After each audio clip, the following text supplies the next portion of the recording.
I didn't find out the night before the wedding. I found out 2 hours before I was supposed to say, I do. She was still upstairs getting ready, hair done, makeup perfect, smiling with the confidence of someone who believed everything was under control. The guests were already seated, the music was cued, the officiant was waiting for my signal, and I was standing alone in a side room, holding my phone, realizing the woman I was about to marry had been sleeping with someone else. I didn't scream.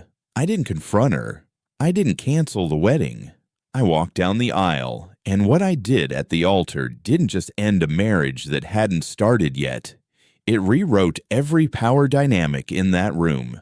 My name is Evan Brooks, and for most of my life, I believed loyalty was something you earned by being consistent. I wasn't flashy, I wasn't dramatic, but I was dependable in ways people don't appreciate until they lose it. I met Lena 4 years earlier through mutual friends. She was magnetic, confident, sharp, the kind of woman people noticed immediately. When she chose me, it felt like winning something I hadn't even known I was competing for. She liked that I was steady, or at least she said she did.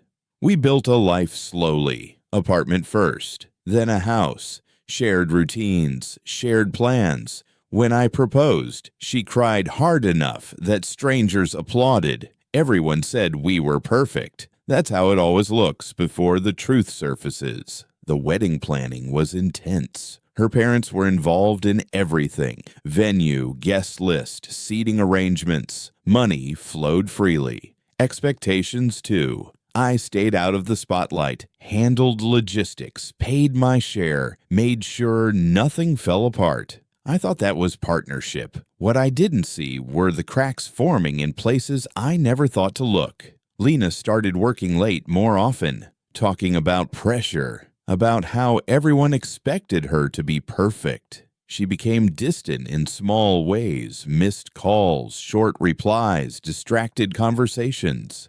I told myself it was stress. The morning of the wedding, I woke up early, restless. Something felt off, but I couldn't name it.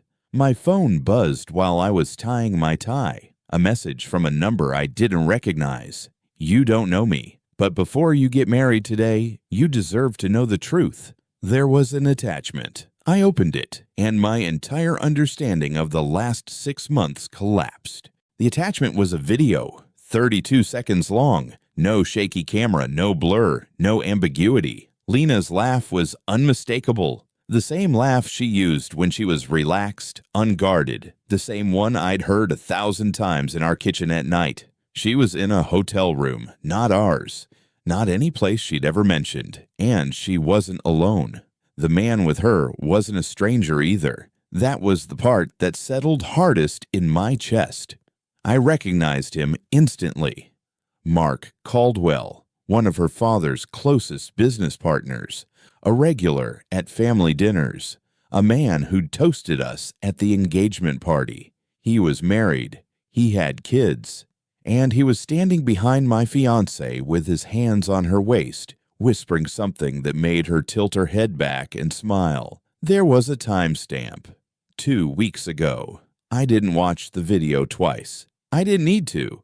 I locked my phone and sat down. For a long moment, nothing happened. No racing heart, no panic, just a deep, quiet stillness, like my body had decided emotion would be inefficient right now.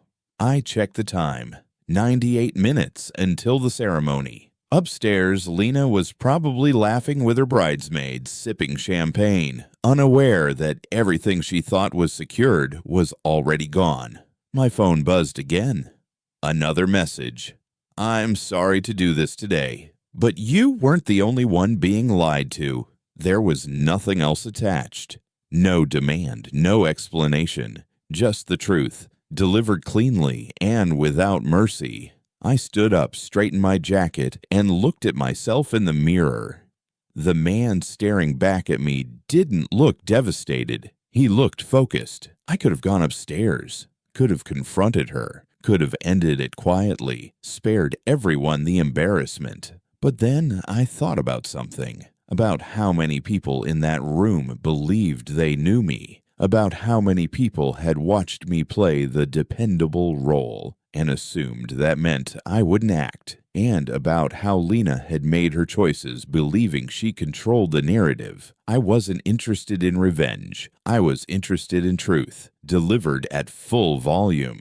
I walked toward the ceremony space. Guests were settling into their seats. Music hummed softly in the background. Her father stood near the front, smiling proudly, shaking hands. He clapped me on the shoulder when he saw me. "Ready?" he asked. I nodded once. "More than you know." The doors opened. Music swelled. Everyone stood. And in that moment, I understood something most people never do until it's too late. The person who controls the timing controls the outcome. I walked down the aisle slowly, not because I was nervous, but because I wanted every step to register. Faces turned, smiles appeared, phones lifted discreetly. To them, this was the beginning. To me, it was the setup. Lena appeared at the far end of the aisle a moment later, radiant in white, her expression practiced and perfect. When she saw me, her smile widened. She looked relieved, like she'd passed some invisible checkpoint. She had no idea. I didn't look away. I didn't react. I met her eyes and held them, just long enough for uncertainty to flicker across her face. She recovered quickly. Lena always did. We reached the altar. The officiant welcomed everyone. Words about love, commitment, honesty floated through the air like background noise. Honesty. The irony almost made me smile. As the ceremony progressed, I felt the room settle into expectation. This was a machine now, well-oiled and unstoppable. Everyone knew their cues, except me. When the officiant asked if anyone had objections, there was a pause. A ceremonial one. Empty. Safe. I didn't speak. Not yet. Lena's hand brushed mine. A subtle squeeze. Reassurance. Ownership. That was the moment I decided exactly how this would end. When it was time for vows, Lena went first. Her voice trembled in all the right places. She spoke about trust, about choosing me, about a future built on truth. People dabbed their eyes. Her mother smiled. Her father stood tall. Mark Caldwell sat in the second row on the right, expression neutral, posture relaxed. He looked like a man attending a transaction, not a wedding. Then it was my turn. I stepped forward, took a breath, and instead of reciting anything rehearsed, I looked directly at Lena and said calmly, "Before I say anything else, there's something everyone here deserves to hear." The room shifted. Lena's smile faltered. The officiant hesitated. "Evan." "I'll be brief," I said, still calm. "I promise." I turned slightly, letting my voice carry. "I was sent information this morning, information that changes the meaning of everything happening here today." A murmur rippled through the guests. Lena's grip tightened. "Evan," she whispered, "please." I looked at her, not with anger, not with betrayal, with clarity. 2 weeks ago, I continued, the woman I'm standing with was in a hotel room with a married man. Gasps. Sharp. Immediate. Her mother froze. Her father's face drained of color. Lena shook her head, eyes wide. "This is a mistake." I reached into my jacket. "I wish it were." I didn't pull out my phone. I didn't need to. Because the damage was already done. "What are you talking about?" Lena said, her voice cracking just enough to sound convincing. She turned toward the guests, searching for allies. "This isn't true. He's confused. This is some kind of sick joke." Her father stepped forward, furious. "Evan, that's enough. You've made your point. Sit down." I looked at him calmly. "Not yet." I turned back to Lena. "The man's name," I said evenly, "is Mark Caldwell." The room didn't just gasp. It collapsed. Someone whispered his name out loud, confused. Another person turned sharply toward the second row on the right. Mark didn't move, didn't stand, didn't deny it. He simply stared straight ahead, jaw locked, like a man who knew the ceiling was about to cave in, and had decided there was no point running. Lena's head snapped toward him. "No," she said. "No, he's lying." Her voice rose. Panic replaced control. "This is insane," she shouted. "Mark, say something." He didn't, because denial only works when there's ambiguity. There wasn't. I let the silence do what it was designed to do. Her mother covered her mouth. Her father's face twisted, not with confusion, but with realization. Not only had his daughter betrayed me, she'd entangled herself with a man who'd done business with half the people in that room. A married man, a trusted partner, a liability. The officiant stepped back, unsure whether to intervene or flee. Lena turned back to me, eyes wet now. "Evan, please. We can talk about this privately." I nodded once. "We could have 2 weeks ago." I took a step back from the altar. "This wedding is over," I said calmly. "But the truth is just getting started." Her father barked, "Security!" I raised a hand. "No need," I said. "I'm leaving." Then I added the part that no one was ready for. "But before I do, Mark's wife already knows." That's when Mark finally moved. He stood abruptly, knocking his chair back. The room erupted. Phones came out. Voices overlapped. Someone started crying. Lena collapsed into the nearest chair, dress pooling around her like a lie unraveling. I walked down the aisle alone. Not fast, not angry, in control. I didn't go far. I sat in my car in the parking lot, engine off, hands resting on the wheel, and waited. Not for her, for reality. Inside that building, a carefully constructed world was unraveling faster than anyone could stop it. By the time my phone started vibrating, the ceremony had already devolved into chaos. Calls, texts, missed voicemails piling up. I ignored them all, because when the truth finally surfaces, the loudest thing you can do is stay silent. Mark's wife called first. Not to scream, to confirm. She already had the hotel receipts, the timestamps, the messages. What she didn't have until today was certainty.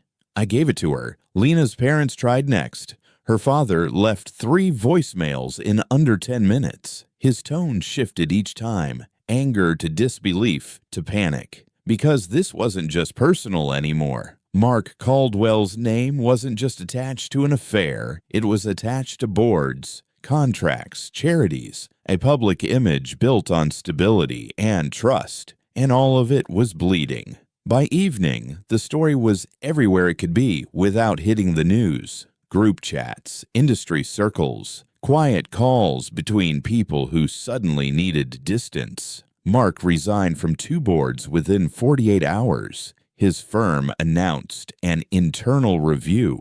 His wife filed for divorce before the week ended. Lena didn't lose everything at once. That came slower, more precisely. Her employer placed her on leave. Pending clarification, her friends stopped checking in.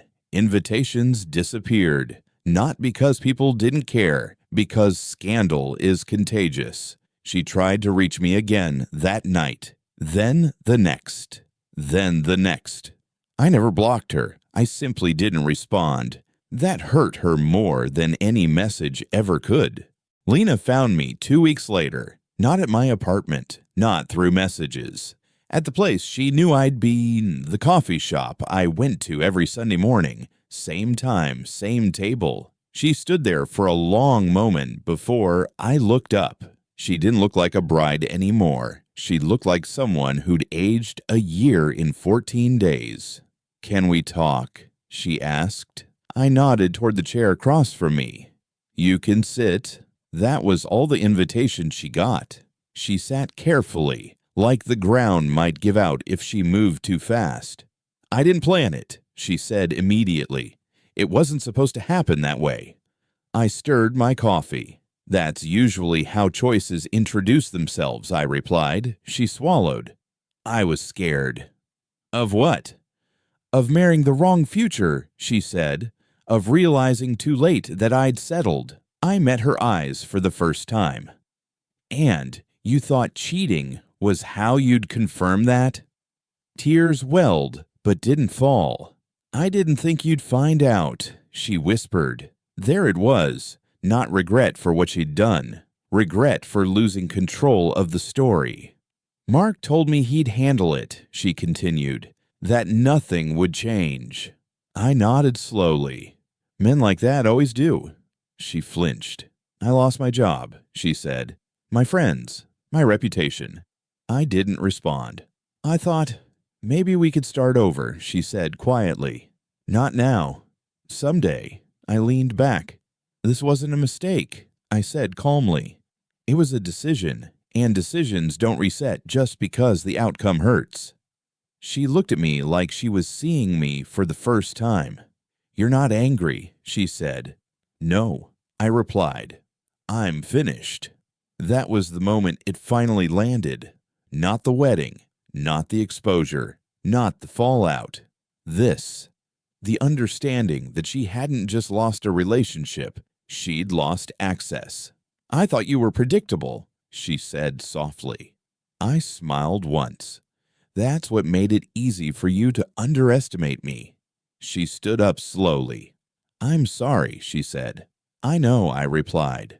But that doesn't change anything. She left without another word, and I stayed right where I was.